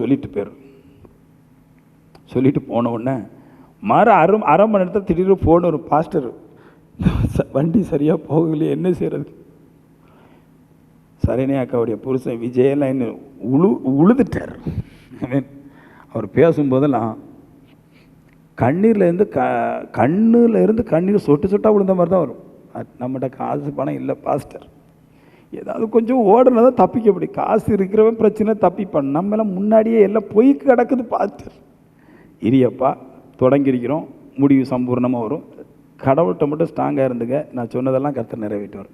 இப்போ ஒரு நம்பிக்கை வந்துருக்குது, கொஞ்சம் பழுத்து இருக்குது. அப்படி தான் அது பழுக்கும். தீர்க்க தரிசனம் பவர் உண்டு. இவ்வளோ பேயிட்ட போய் நடக்காதது, இத்தனாயிரம் ஊழியக்காரன் வந்து ஜெபிச்சு நடக்காதது, சும்மா வந்துக்கிட்டு எதில் போட்டிலே கடையில் ஏறிக்கிட்டு கிழக்க மேக்க பார்த்துட்டு இதுதான் இதப்பா இந்த கதை சொல்லிட்டு போகிறான். கத்தவும் இல்லை, ஒன்றும் சொல்லவே இல்லை. எல்லா பாசமும் தான் கத்துறான், ஒவ்வொன்று கையை தூக்குறான், நல்லா பாடுறான், ஒன்றுமே சொல்ல மாட்டார். வந்தால் 2 நிமிஷம் தான் காலை வச்சுட்டு கிழக்க மேக்க வச்சுட்டு போயிட்டு இருக்கிறாரு. நடந்துருதே நடக்கும். எல்லாரும் ஜெபத்தை வெளியே காட்டுவாங்க, நான் தீர்க்க தரிசனத்தை வெளியே காட்டுவேன். எல்லாரும் ஜெபத்தை வெளியே காட்டுவா, வீட்டுக்குள்ளே சண்டை போடுவா. நான் என்ன பண்ணுவேன், ஜெபத்தை தேவ சமூகத்தில் வச்சுட்டு தீர்க்க தரிசனத்தை வெளியே காட்டுவேன். நான் தீர்க்க தரிசியாய் மாற வேண்டும் என்று விரும்புகிறதுனால நான் அதை காட்டுறேன். ஜெபிக்கிறவங்களாம் மாறுறவங்க ஜெபத்தை வெளியே காட்டுறாங்க, நான் ஜெபத்தை வெளியே காட்ட மாட்டேன். ஜெபம் தேவ சமூகத்தில் 10 மணி நேரம் அமர்ந்திருப்பேன், வெளியே போனால் தீர்க்க தரிசனம் காட்டுவேன். ஏன்னா எனக்கு எது முக்கியமோ நான் அதுதான் காட்ட முடியும். எல்லாருக்கும் ஜெபம் முக்கியம் காட்டுறாங்க, சில பேருக்கு பாடல் முக்கியம் காட்டுறாங்க. எனக்கு அது முக்கியம் கிடையாது, தீர்க்க தரிசனம் தான் முக்கியம். இது எப்படி வருமோ அதை அங்கே எங்கேருந்து எடுக்க முடியுமோ அங்கே எடுத்துட்டு வெளியே வந்து தீர்க்க தரிசியாக பரமாறும். அப்படி பேசும்போது நிதானிக்கிறான், பவர் இருக்க தான் செய்யுது. ஆள் பயங்கர ஆள் தான். சும்மா சாதா நினச்சிட முடியும். பாஸ்டர் விஜயகுமாரை எத்தனை நம்ம அவங்க ஒய்ஃபை போய் சொன்னாங்களாம், நம்ம யாரையாவது கூட்டிட்டு போனால் கரெக்டாக அந்த விஷயத்தை சொல்லிடுறாரு. நம்ம எந்திரிச்சு சொல்லலாம் பார்த்தா அவர் முதல்ல சொல்லிடுறாரு. இங்கே அப்படித்தான் நடக்கும். ஏன்னா ஜெபத்துக்கு முக்கியத்துவம் கொடுக்கல, தீர்க்க தரிசனம் முக்கியத்துவம் கொடுக்குறோம். அதனால ஜெபம் பண்ணுறோம். ஜெபத்துக்கு முக்கியத்துவம் கொடுக்குறவன் ஜெபிக்க மாட்டான். எங்கேயா போனால் ஜெபம் ஈஸியாக வந்துடும். பட் தீர்க்க தரிசனம் முக்கியம் கொடுக்குறவன் தேவ சமூகத்தில் ஜெபிப்பான். ஏமேன். பாருங்கள், நல்லா சண்டை போடுவாங்க, ஒரு வீட்டை ஜெபம் பண்ணுவாங்க.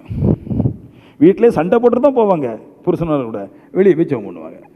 புருஷன் மனைவிட்ட சண்டை போட்டு தான் போகும், வெளியே போய் ஜெபம் போகணும். ஏன்னா ஜெபம் பண்ணுறதுக்கு ஒரு ஆற்றல் தேவை கிடையாது. பட் தீர்க்கதரிசனம் சொல்கிறதுக்கு மனுஷன் பரிசுத்தமாக்கப்பட வேண்டியதாக இருக்குது. அப்போ ஜெபத்தில் இருந்து அவன் பரிசுத்தமாக்கப்பட்டு பல வசனங்களை பேசி தியானித்து அங்கே ஒரு முடிவு பண்ணிட்டு தான் இன்னொரு இடத்துக்கு போக முடியும். அதில் பெருசாக நாடணும். பெரியவைகளை நீங்கள் நாடினா தான் சின்னவைகளை ஈஸியாக ஒரு பக்கத்தில் செய்ய முடியும். பாடலும் ஜெபங்கிறது ஐயோ, சின்ன சின்ன பிள்ளைகள்லாம் நல்லா ஸ்ட்ராங்காக பாடும், அதெல்லாம் ஒரு மேட்ரு கிடையாது. பட் சின்ன பிள்ளைகள்லாம் செய்ய முடியாத நம்ம தம்மை அடக்கி கொண்டு வாழ்ந்தால் மட்டும்தான் இவைகளை பண்ண முடியும். நம்மளை பார்த்தா ஒரு தான் வரணும். தீர்க்க தரிசனம் அந்த வசனத்தில் எரியுது. அவருடைய இருதயத்தின் அந்தரங்கங்களும் வெளியரங்கமாகும். தீர்க்க தரிசனம் இருதயத்தின் அந்தரங்கங்களை குறித்து பேசுகிறன்றார். அப்படி ஷாக் ஆகிரும். ட்ரீட்மெண்ட் மாதிரி எப்படி இந்த மனுஷன் சொல்லிட்டான். இளவு உடனே பேய் போதுன்னா போயிட்டு விஜயை பார்த்து சொன்னேன், ஜின்னு பார்த்து வச்சிருக்கணும். உடனே சொல்லி இந்த நியூஸ் போகிறதுக்கு முன்னாடியே உள்ளேருந்து பிடிக்க வெளியே போட்டேன், இதுதான் ஜின்னு இங்கே தான் இருக்குது அப்படின்ட்டு. அது அப்படித்தான். அது இருதயத்தினுடைய யோசனைகள் எல்லாம் அது பேசும். மனுஷன் யோசிச்சுட்டு இருக்கதை பேசும். இந்த தான் பேசிக்கிறான். ஒரு நாள் என்னையை குறித்து ஒரு தப்பு தப்பாக பேசிகிட்டு இருக்கிறான். எனக்கு தெரியும் யார் யாரெல்லாம் போய் தப்பாக பேசுவான். எப்போ சபையை விட்டு நம்மளை பற்றி பேசுகிறாங்க போகிறாங்களோ அப்போ தப்பாக பேசிடுவாங்க. பேசிட்டே இருந்தான். அப்போ அவங்க பேசுகிறது, அவங்க மனைவி பேசுகிறது, இவன் பேசுகிறது கொஞ்சம் கஷ்டமாக இருந்துச்சு எனக்கு. எதுக்கு நம்மளை போட்டு பேசுகிறாங்க, அது நம்ம சபையில் இருக்கிறோம், நம்மளை போட்டு இழுத்து பேசுகிறாங்க, தேவையில்லாமல் பேசுகிறாங்களே அப்படின்னா சும்மா ஜெபம் பண்ணிட்டே இருந்தேன். தேவ சமூகத்தில் நம்ம இருக்க டைமை கொடுத்துருவோம். திடீர்னு ஒரு ஃபோன் வந்துச்சு. ஃபோனை எடுத்து பேசுகிறேன். அவன் என்னையை பற்றி தப்பாக பேசுகிறது என் ஃபோனில். அவனுக்கு தெரியாமல் அவன் ஃபோன் ஆன் ஆகி என் ஃபோனுக்கு அடித்து என் ஃபோன் எடுத்துட்டேன். ஹலோ ஹலோன்னு சொல்கிறேன். அவன் ஏன்டா பேசலை. அவன் என்னையை பற்றி எங்கள் வண்ட கட்டியாக வைக்கிறது என் ஃபோனில் கேட்டுட்ருக்குது. எனக்கு நம்ப மாட்டீங்க. அது அப்படித்தான். எனக்கு யாராவது குறைச்சல் கொடுத்தா அன்றைக்கி கரெக்டாக இருந்தாலும் ஃபோன் அடிப்பேன், தெரியும். அவன் வந்தான் என்னை பார்க்க ஒரு நாள். பாஸ்டர் ஐயா வணக்கண்ணா. என்ன ஐயாண்ணே? பாஸ்டர் ஐயா வணக்கண்ணா. நல்லா இருக்கேன் கேட்டேன். நல்லா இருக்கேன். என்னை பற்றி தான் தப்பாக பேச நம்ம பாஸ்டரை பற்றி தப்பாகவே சொல்லுவேன் நான். நீ தப்பா இத்தனாம் தேதி இந்த சாயந்தரம் நீ தப்பாக பேசுனதை உன் ஃபோன் தானே ஆன் ஆகி எனக்கு வந்து கேட்டுச்சு. நான் கேட்டேனேன்னு இத்தனாம் தேதி நீ தாளோட பேசுனியான். யார் பாஸ்டர் சொன்னா? யார் பாஸ்டர் இல்லை சொல்லல. உன் மொபைல் தானே திறந்து எனக்கு ஃபோன் அடிச்சிச்சு. நம்ப மாட்டாங்க இதெல்லாம். ஆமேன். கரெக்டாக ஃபோன் அடிப்பேன் நான். எனக்கு பேசுவது எனக்கு சொல்லும். அது எதுக்கு வேற இருக்கிறோம் நம்ம தேவ சமூகத்தில்? 2 மணி நேரம் எங்கே போய் சுற்றி வர முடியாதா? ஏன் முடியாது? இன்னும் 5 மணிலேருந்து 3 மணிக்கு போயிட்டோம். இன்னும் 5 மணிலேருந்து 5 மணிக்கு போவோம். ஏன் அதை ஆசைப்படுறேன்? அந்த 2 மணி நேரத்தை இன்னும் கையில் கொண்டு வரணும் ஆசைப்படுறேன்னா இன்னும் நிறையவைகளை எடுத்துக்கொள்ளலாமா? மனசுடைய அந்தரங்கங்களாம் கொடுத்த பேசலாம், போதிக்கலாம். அது அப்படி தான் பேசும். ஷாக் ஆகிட்டான். ஆகதான் வேற வழி இல்லை. அது உங்களை நான் என்ன சொல்லுவோம்னா, வெயிட் ஃபார் த லார்டு. கர்த்தருக்காக காத்திருங்க. ஜெபம் பண்ணுற மனுஷன் நம்பாத, எல்லாம் போய் ஃப்ராடாக இருக்கும். பட் கர்த்தருக்காக நீ காத்திரு. அவன் இருதயம் நல்ல செம்மையாகும், நல்லா பழுக்கும். நேரம் போக போக போக போக நேரங்கள் நாட்களுக்கு போக போக போக நல்ல செம்மையாகும். ஆமென். 4வது பாயிண்ட் சொல்றாரு, அவன் முகங்குப்புற விழுந்து. கையை பிடிச்சி இழுக்காண்டாங்க ஒரு ஆளை போய், எங்கள் சபைக்கு வாங்க, எங்கள் சபைக்கு வாங்க, எங்கள் சபைக்கு வாங்க, சிஸ்டர் எங்கள் சபைக்கு வாங்க, பிரதர் எங்கள் சபைக்கு வாங்க. தீர்க்கதரிசனம் சொல்லும்போது அவன் இருதயத்தையும் அவன் காரியத்தையும் அவன் வீட்டு காரியத்தையும் நடக்க போகிறேன்னு சொன்ன உடனே பொத்துன்னு தேவ சமுத்திரம் முகங்குப்புற விழுந்து. ரூத்து விழுந்தா, தாவீது விழுந்தான், நிறைய பேர் விழுந்திருக்கான். பொத்துன்னு முகங்குப்புற விழுந்து என்று. ஐயோ அப்படின்னு என்ன அர்த்தம்? முகங்குப்புற விழுறதுன்னா என்ன அர்த்தம்னா, இனி ஒருபோதும் என் பழைய தெய்வம் எனக்கு தெய்வம் அல்ல. வந்து முகங்குப்புற விழுறதுக்குள்ள அடையாளம். தேவனை பணிந்து கொண்டுன்னு இருக்கு. அடுத்து முகங்குப்புற விழுந்து தேவனை பணிந்து கொண்டு அப்படியே தூங்கிட்டான்றார். மொத்தமா தேவ சமூகத்திலிருந்து மொத்தமா தேவனே உனக்கு ஸ்தோத்திரம்னு மொத்தமா விழுந்துட்டான். முகங்குப்புற விழுந்துன்னு இருக்குது. தீர்க்கதரிசனம் பேசும்போது இப்படி ஒரு வாழ்க்கை நம்மளுக்கு கிடைச்சிரும். மொத்தமா முகங்குப்புற விழுந்து அப்புறமா சொல்ற முகங்குப்புற விழுந்து தேவனை பணிந்து கொண்டு. எத்தனை வருஷமா அங்கேயும் ஓடிட்டு இருந்த மனுஷன் ஒரு நல்ல காரியம் நடந்த உடனே 10ல் 8 பேர் மனம் திரும்ப மாட்டான். பட் 8 பேர் தீர்க்க தரிசனத்துக்கு பொத்துன்னு காலில் விழுந்து தேவனை ஆராதிப்பான். அதான் இதை நாடன்னு சொன்னார். சில பேர் சொல்லுவோம், அவருக்கு தான் சபை இருக்கோ, நம்ம சபை இல்லையோ. வீம்புக்கு சொல்லல, போய் பாருங்கள். நிலவரம் மாறின பின்னாடி இங்கே ஏற்ற மாட்டோம். ஏன்னா நான் கஷ்டப்படுறதே அதுக்கு தான். வேறு ரூட்டுக்கு போன பின்னாடி சான்ஸே கிடையாது. இங்கே உள்ளே வரணும் அப்படின்னா தலையில் 2 கொம்பில் 8 கொம்பு முளைச்சாலும் நான் உள்ள விட மாட்டேன். நான் ஒருவனை உதாசீனப்படுத்திட்டு போகக்கூடாது. உனக்கு வந்த பாடின போனேன்னா ஓகே, உன் நிலைமையை மாற்றி அமைச்ச பின்னாடி கடவுளை உதாசீனப்படுத்திட்டு போனால் போய் அங்கே போய் எங்களை மாதிரி ஒரு தீர்க்கதரிசி இருந்தால் ஓகே. டுபாக்கூர் இருந்து மாட்டிக்கிட்டு அப்புறம் உள்ளே வர முடியாது. அதனால் என்ன தீர்க்கதரிசி அவ்வளோ கஷ்டப்பட்டு தான் ஒன்று உருவாக்குறான், ஒரு நிலைமையை மாற்றுறான். ஈஸியாக நினச்சிடக்கூடாது. இது எல்லாமே தேவனை முகம் குப்புற விழுந்து வழங்க செய்வது. அப்படி பண்ணிருதுன்றார் தீர்க்க தரிசனம். ஆமென். 1000 பேர் இருக்கலாம், 100 பேர் இருக்கலாம். ஒரு பாஸ்டர் உங்களை மாதிரி எங்கள் சபையும் அழகாக தான் இருக்கும், 100 பேர் இருக்கிறாங்க. உங்கள் சபை கொஞ்சம் நல்லா ரிச்சாக இருக்குது, நல்லா இருக்குது. சபையில் என்னங்க இருக்குது? நான் இந்த சபைக்கு வந்த பெரிய கத்துக்கு கொடுத்தாரு, அந்த இடத்துலேருந்து கொடுத்தாரு. அதே சபைக்கு தான் அந்த முருகன் அவங்களுடைய மைனியை கொண்டு போட்டாங்க. அந்த பாஸ்டர் சொன்ன, எங்கள் பாஸ்டர் நல்லா பிரசங்கம் போடுவார். முருகன் சொன்னார், அந்த பாஸ்டர் நல்லா பிரசங்கம் பண்ணுவார், சூப்பராக இருக்கும். தப்பு இல்லை, கொண்டு போங்க. பிஐ கூடிட்டு எனக்கு ஃபோன் வந்துடுது, எங்கள் அக்கா செத்து போயிடுவா பாஸ்டர். அவங்க தங்கச்சி ஃபோன் பண்ணுது, எங்கள் அக்கா செத்து போயிடுவா, வர முடியுமா எங்கள் வீட்டுக்கு? நான் சொன்னேன், இன்றைக்கி ஹாஸ்பிட்டலில் கொண்டு போடு, நாளை காலையில் கொண்டு வா, சரியாயிடுவா. என்ன பண்ணாலும் தெரியாது, கொண்டு போட்டான். அப்போ அந்த சபையும் பாஸ்டர் தானே, அவர் ஜெபிக்க தானே சரியாக நடந்திருக்க வேண்டியதானே. அங்கே இருக்கிற ஆத்துமாக்கள்லாம் பொய் பிடிச்சி வந்தது, இங்கே இருக்கிற ஆத்துமாக்களை தீர்க்க தரிசனம் பிடிச்சி வச்சிருக்குது. போகிறக்கு மனசு வராது, வந்தால் தெரியும், போனால் தெரியும். சில பேருக்கு நல்லா நடந்ததுனால பார்க்கும்போது அப்படி தெரியும். அவன் சீர்கட்டு சிந்தோலப்பட்டு கிடக்கான் சபைகளை விட்டு விட்டு போய். நம்மளுக்கு தெரியாது. ஏன்னா எனக்கு தெரியும் எது வாழ வைக்கும். தீர்க்க தரிசனம் மட்டும்தான் அவனை வாழ வைக்கும். எப்படி எல்லாரும் பாடுவாங்கங்க, எல்லாரும் பாடுறதுக்கு ஒரு மேட்ரு கிடையாது. பட் எல்லாம் தீர்க்க சொல்லிட மாட்டான். என்னை தீர்க்க சொல்லணும்னா என்னை ஒரு ஆள் கூப்பிட்றாரு, பாஸ்டர் ஜெர்மனிக்கு வரீங்களா? என்னன்னு? அது நாடா, அது நாடா சூப்பராக இருக்குது, ஜெர்மனிக்கு வரீங்களா? 10 பேர் சபையில் 15 பேர் 20 பேர் இருக்கிறா, ஜெர்மனிக்கு நான் உங்களை கூப்பிட்டு போகிறேன், வழியெல்லாம் இருக்குது, நல்லா பிடிச்சிக்கிட்டு நான் ஒரு நாளைக்கு கூப்பிட்டு வரேன். இங்கே வருவார் அவர் 2ஆம் வாரம். எனக்கு ஒரு ஊழியக்கார ஃபோன் போட்டு சொன்னார், பாஸ்போர்ட்டே இல்லை பாஸ்டர், ஏன் துபாய்க்கு ஆனால் போகுது? துபாய்க்கு ஆனால் போதா? எதுக்கு துபாய்க்கு போகுது? ஏன் துபாய்க்கு போகுது பாஸ்டர்? அவருடைய லெக்கு என்னென்ன, துபாய்க்கு போகணும், கேரளாக்காரர் கன்னியாகுமரிக்கு வரணும். கர்த்தாவு போதிச்சான், லோகம் முழுவதும் பாஸ்டர் கொண்டு போகும் கர்த்தாவு. நான் கர்த்தாவிட்ட கேட்டேன், கர்த்தாவே ஏன் தேவ சமூகத்தில் நிற்கும்? தேவனை பாய்க்கிலும் அழகுள்ளவரும் தேவனை பாய்க்கிலும் பூர்ணம் உள்ளவரும் இந்த இடத்துல இடமும் கிடையாது, உலகம் கிடையாது. அவர் தர்ற அந்த அன்புக்கு முன்னாடி, பரிசுக்கு முன்னாடி, அழகுக்கு முன்னாடி எதுவும் வேண்டாம். சூப்பராக இருக்கும் பாஸ்டர். ஜெர்மன் அவர் சொல்கிற போயிட்டு வந்து சொன்னார், பாஸ்டர் அது ஜெர்மன் இல்லை, பரலோக ராஜ்யம். ஏன்னு அங்கே இருந்துட்டு ஃப்ளைட் நம்ம ஊருக்கு வரும்போதே ஜெர்மன் ஃப்ளைட்டில் யாருன்னா பரலோக ராஜ்யத்தில் போன மாதிரி இருக்குமா, துபாயில் நம்ம ஃப்ளைட்டில் யாருன்னா சக்கடா வண்டியில் ஏறின மாதிரி இருக்குமா. கொடை அடிச்சுட்டு வருதான், கொடன்னு வருதான். ஏர்போர்ட்டில் காலை வச்சாராம், அப்பயுமே அவருக்கு சொல்கிறாரு, காலை வைக்கும்போதே காலை வச்சுட்டு பார்த்த உடனே எல்லாருமே வித்தியாசமாக தெரிஞ்சாங்களா. ஏன்னா அங்கே இருக்கிற மனுஷன் வித்தியாசமாக இருக்கிறான், இங்கே இருக்கிற வித்தியாசமாக இருக்கு. இங்கே எல்லாம் களவுக்கு இளவுக்கும் ஓடிட்டு இருக்கிறான். அவர் சொல்கிறாரு, எனக்கு வண்டியில் சீல் வைக்கிறது தான், ஸ்டாம்ப் விட்டுறது, இந்த டேட் இந்த 47 87 போடலாது. 1 மணி நேரத்துக்கு நம்ம நாட்டு பைசாவுக்கு 2800 ரூபா 1 மணி நேரத்துக்கு, அவ்வளோ கொடுக்குறானா.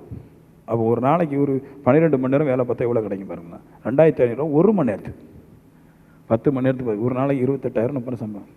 நான் கூப்பிட்டு போகிறேன் பாஸ்டர்ங்களா. அதுக்கு நிறைய பாஸ்டர்மார்களாக இருக்கிறாங்க.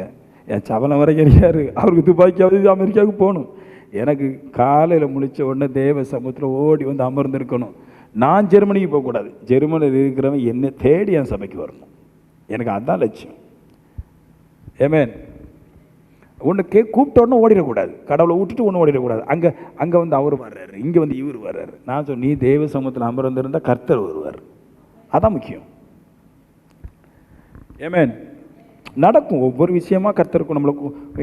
இது ஏன் எனக்கு வந்துச்சு அப்படின்னா, நான் காலையில் தேவ சமூகத்தில் இருக்கும்போது நடந்து பிரசங்கத்தை பண்ணிட்டே இருப்பேன். அப்போ கடவுள் சொன்னார், டே இதெல்லாம் நிறையா வரும், இனி ஜெர்மனி, நெதர்லாந்து, அவர் சொல்கிறார் நியூசிலாந்து, அங்கெல்லாம் சபையில் 10 பேர் தான் இருக்கான், போன ஒரு ரவுண்ட் அடிக்கலாம்.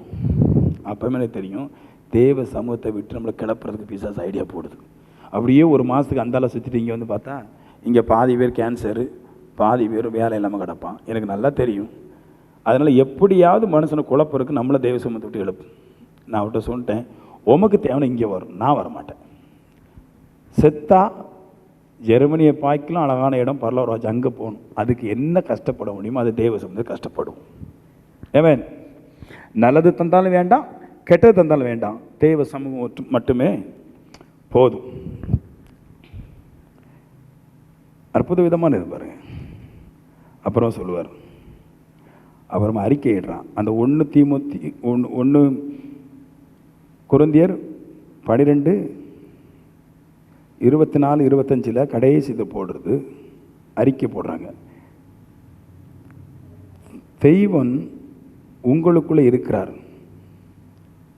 அவர் தன்னை மறைத்து கொண்டு பார்க்கிறார், அற்புதங்களை அதிசயங்களை செய்கிறார். சொல்லுவானா புறஜாதியும் கல்வியறி இல்லாதவனும் நம்மளை பார்த்து இவன்லாம் ஒரு மனுஷனா, இவனா ஒரு ஆவிக்குரியவளா அப்படின்னு சொல்கிறது பார்க்கணும். அவன் சொல்லுவானா நம்ம தீர்க்கதரிசனம் சொல்லும்போது கடவுள் உங்கள் மத்தியிலே இருக்கிறார். அவன் கடவுளையே மறந்துடுறான். அவன் எதை ஆராதிச்சான், என்ன ஆராதிச்சாங்கிற மொத்தமாக விட்டுட்டு கடவுள் உங்கள் கூட இருக்கிறாருன்னு அவர் அற்புதங்களை செய்கிறார். அவரை பார்க்க முடியல. இதுவரைக்கும் நாங்கள் கண்ட கடவுளை பார்த்தோம், அது பேசவும் இல்லை, அந்த கடவுளுடைய ஆசாரியர்களும் பேசலை. ஆனால் உங்கள் கடவுளை நீங்கள் பார்க்காம இருக்க, ஆனால் அவர் உங்களுக்குள்ளே இருந்து பெரிய அற்புதங்களை செய்கிறாருன்னு சொல்லி அறிக்கையிட்டு தேவனுடையவனாய் மாறிவிடுகிறான்.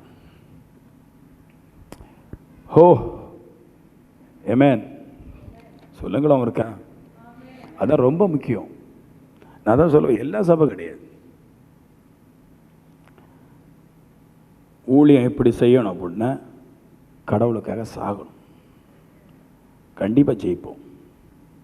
காசு போகுது, அதனால் வேறு சபைக்கு போகிறேன். இங்கே இருதயத்துடைய யோசனையில் கண்டுபிடிச்சிடறார், நான் வேறு சபைக்கு போகிறேன். எந்த சபையாக இருந்தாலும் சரி தான், அவன் சபையை விட்டு சபை மாறினா நல்லா வரமாட்டான். பட் தீர்க்க தரிசனம் இருக்கிற சபையில் அவனுடைய இருதயத்தின் அந்தரங்கங்கள் வெளிப்படுறதுனால அவன் நல்லாகி போகிறதுக்கு வாய்ப்பு இருக்குது. ஏமேன். அடுத்த கட்டத்துக்கு கொண்டு போகும் தீர்க்க தரிசனம். இங்கே இருக்கிற யாரும் சொல்ல முடியாது, நான் என் பலத்தினால நிற்கிறேன்னு சொல்ல முடியாது. ஏன்னா தொழில் செய்கிறவங்க நம்மளை மாதிரி 10 பேர் இருக்கிறாங்க, அந்த கூட்டத்தில் நம்ம ஜெயிக்கிறோம். பிஸ்னஸ் செய்கிறோம், அந்த இடத்துல நம்ம தான் ஜெயிக்கிறோம். ஓடுறோம், நம்ம தான் ஜெயிக்கிறோம். ஏன்னா நம்மளை மாதிரியே எங்கள் பெந்தகோஸ்துக்கார பேர் நிறைய பேர் இருக்கிறான். ஒன்று தேவன் நம்மளுக்கு வரங்களை தந்திருக்கிறனால அதுதான் நம்மளை நடத்துகிறது, அதுதான் நம்மளுக்கு பலன் செய்கிறது. அவர் உன்னை தருவன்னா உன்னை காட்டிட்டான், கண்டிப்பாக தருவார். எவனையும் இது விழுங்க பண்ணும், எவனை எந்த பெரிய மந்திரவாதியும் விழுங்கும், எந்த பெரிய மனுஷனை விழப்பணும், எந்த பெரிய மனுஷனும் கர்த்தரை பணிந்து குனிந்து மெய்யாகவே இவர்தான் கர்த்தர்னு சொல்கிற அளவுக்கு தீர்க்க தரிசனம் அவங்கள புடமிடும். மொத்தமாக கவுந்துருவான்றார், வாழ்க்கையே போயிருன்றார். நம்மளுக்கு இப்படி ஒரு பாடம்லாம் எடுத்தது நாம எங்கெல்லாம் கேட்ட கிடையாது. தீர்க்க தரிசனத்தை பற்றி இந்த வரங்களை பற்றி போதிக்கிறதே கிடையாது யாரும். ஏன்னா இது அவங்ககிட்ட இல்லை, அதனால அதை போதிக்க மாட்டாங்க. அதை டேஸ்ட் பண்ண வந்து அதை எடுத்து போதிக்க முடியும். இப்போ நான் இதை போதிக்கிற காரணம்னா செத்து போன மனுஷன் தான், பட் இன்னைக்கு நல்லா இருக்கிறான், வாழ்றதுக்கு ஆசை வருது.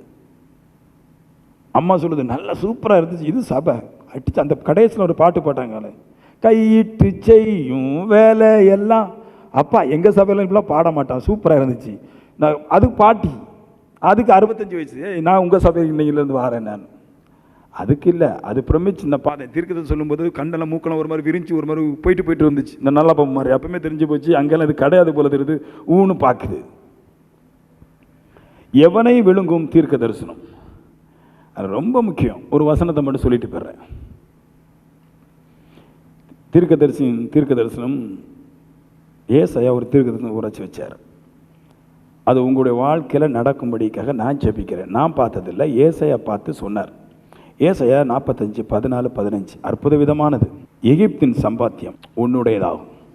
நான் பார்க்கல, ஏசாயா தீர்க்கதரிசனம் பார்த்தாரா. பார்த்துட்டு இஸ்ரவேல் ஜனங்களை பார்த்து சொல்கிறாரு, உண்மை உள்ள ஜனங்கள்கிட்ட சொல்கிறாரு, எகிப்தின் சம்பாத்தியம் உன்னிடத்துல வரும் அப்படின்றார். ஏன் அப்படி சொல்கிறாருன்னா, எகிப்து அந்த காலகட்டங்களில் நல்ல வளமையாக இருந்துச்சு. அவர் சொன்னார், நல்ல வளமையான நாட்டினுடைய நன்மைகள் சம்பாத்தியம், அங்கே சம்பாதிக்கிற மனுஷன் இஸ்ரேவேலில் கொண்டு பணத்தை கொண்டு கொட்டுவான் அப்படின்னாரு. அவர் பார்த்துருக்கார் தரிசனத்தில். நான் சொல்லுவேன், உங்களுடைய நன்மைகள் அப்படித்தான் வரும். அது அந்த தீர்க்கதரிசி பார்த்ததை எனக்கு பார்த்து சொல்கிறான்னு விசுவாசிங்க. அவர் சொன்னது எனக்கு நடக்கும்.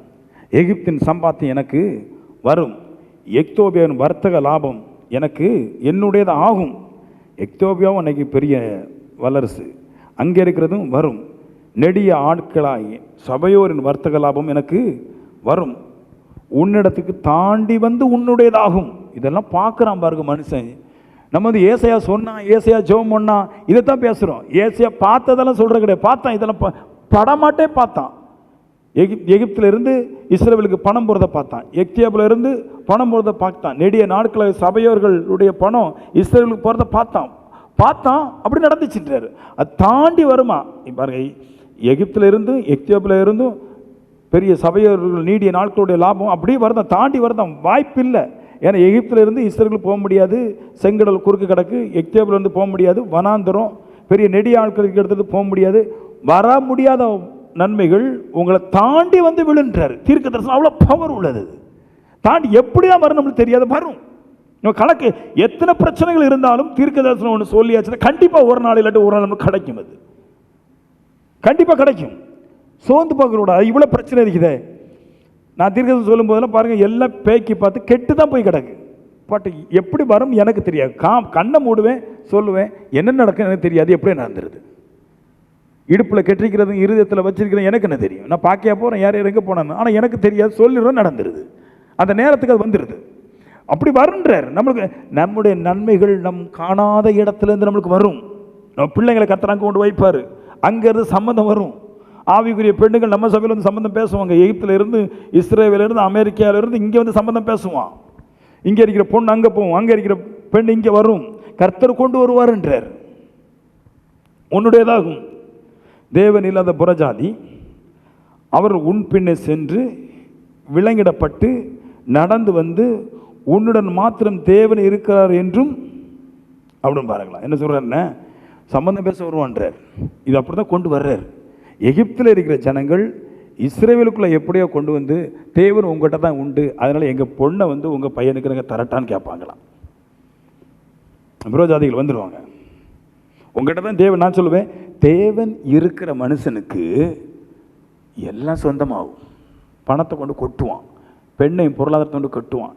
தேவன் இல்லாத மனுஷன் என்னதான் ஏங்கினாலும் ஜெபம் பண்ண ஒன்றும் கிடைக்காது. வந்துடும்.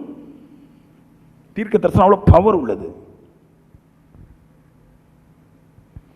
ஆவியானவர் அல்லாமல் தேவன் இல்லை, வேறு ஒருவர்கள் என்று சொல்லி அறிக்கையிட்டு உன்னை பணிந்து கொண்டு உன்னை விண்ணப்பம் பண்ணுவார்கள். ஒவ்வொரு இடத்துல கேட்பாங்க, ஏதாவது கட்டி கொடுத்தா உன் குடும்பத்தில் தான் பொண்ணை கட்டி கொடுக்கணும், ஏன்னா சண்டைக்கு போக மாட்டேன், காசு நிறைய வச்சிருக்கிற, கர்த்தர் நல்லா ஆசீர்வதிச்சிடணும். இப்படி நடக்கும்படிக்காய் தீர்க்க தரிசனம் வேலை செய்யும். சண்டைக்கெல்லாம் போயிடக்கூடாது. நல்ல பணத்தை சேகரிக்கும். தேவன் நம்மளோட வச்சுக்கணும். தீர்க்க தரிசனம் அதிகமாக விரும்பணும். தேவனிடத்தில் காத்திருக்கணும். காத்திருந்து ஜெபம் பண்ணணும். ஒரு விஷயத்தை அல்ல செய்கிறது, எல்லா விஷயத்தையும் மொத்தமாக கட்டியாக பிடிச்சி வேலை செய்து தேவனிடத்தில் அமர்ந்து இருக்கும்போது தீர்க்க தரிசனம் வந்து பலிக்கும். பெற்றுக்கொள்ளலாம், பெரிய மனுஷனாயிடலாம். நாம் தேவண்ட வந்ததே கை தட்டிட்டு போகிறதுக்கு இல்லை, பெற்றுக்கொள்வதற்கு தான் வந்திருக்கிறோம். அது நித்திய ஜீவனாக இருந்தாலும் சரி, நன்மைகளாக இருந்தாலும் சரி, அவருடைய தீர்க்க தரிசனத்தினால் பெரும்படிக்காக வந்திருக்கிறோம். சபையாக இருந்தாலும் தீர்க்க தரிசனம் இருக்கணும், ஆலோசனையாக இருந்தாலும் தீர்க்க தரிசனத்தை கேட்கணும். புறஜாதிகள் ஒரு மனுஷனை சபைக்கு கூட்டு கொண்டு வந்தாலும் அவன் தீர்க்க தரிசிட்டு அவனை காட்டிட்டு தான் கொண்டு போகணும். தீர்க்க தரிசி அவனோட பேசும்போது கண்டிப்பாக அவன் மொத்தமாக கவர்ந்து விழுந்து தேவனை பணிந்து கொண்டு, தேவன் உங்கள்கிட்ட தான் உண்டு, உங்களுக்காக மட்டும்தான் வாழ்வேன்னு சொல்லி நான் சொல்லுவேன். பாருங்கள், உங்களுக்கு ஒரு விஷயத்த சொல்கிறேன். பேசிட்டு இருக்கும்போது ஒரு தரிசனம் வந்துடுச்சு. பெரிய பெரிய பணக்காரர்கள் நான் ஆராதிக்கிற இந்த இடத்துல வந்து தேவனை பணிந்து கொள்ளுவான். பலத்த அஸ்திபாரம் உள்ளவன், அசைக்க முடியாத அஸ்திபாரத்தோடு ஐசியவனாக இருக்கிறவன், தேவன் இங்கே உண்டு என்று சொல்லி இங்கே வந்து ஆராதிக்கும்படிக்காய் தேவன் வழிகளெல்லாம் திறப்பார்.